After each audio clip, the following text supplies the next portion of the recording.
yung se, lilipat mo sa unahan ng verb and then space. Tapos saka mo kunin yung conjugation ng verb na levantar. Ganyan ang kanyang conjugated form. You don't say levanto me, levantas te, levanta se te. Mapupunta yung pronoun, reflexive pronoun sa unahan ng verb.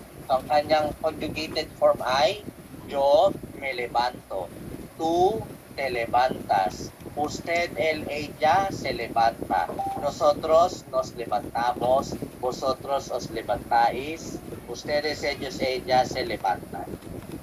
Okay? Another example, despertarse. This time around naman ay stem changing. No? So again, ililipat mo yung reflexive pronoun sa unahan. So sa jo form, mayon. No? Kaya lang, stem changing ito. Yung E sa despertar, gagawin mong IE. Kaya ganyan ang kanyang conjugation. Yo me despierto, I wake up. Tú te despiertas, you wake up. Usted, él, ella se despierta. Nos despertamos, hindi nag-stem change sa nosotros. Ganyan ang kanyang conjugated form. Nakakasunod pa po tayo guys so far. Opo, maestro. Opo. Okay, Maestro. sige. Yeah, next. Moverse. Stem changing din. O to UE, di ba no? So, lagay mo muna yung pronoun niya. Me, muevo.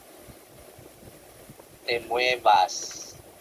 Kasi naka-display naman dito guys, inilagay na natin yung ER verb siya. O, ito na yung ending niya. Ito na rin yung reference mo para sa pronoun, para hindi mo makalimutan. No?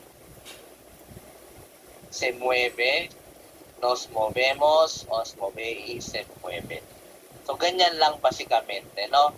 Kukuha ka ng verb na i-conjugate mo, tingnan mong mabuti kung reflexive, kung hindi.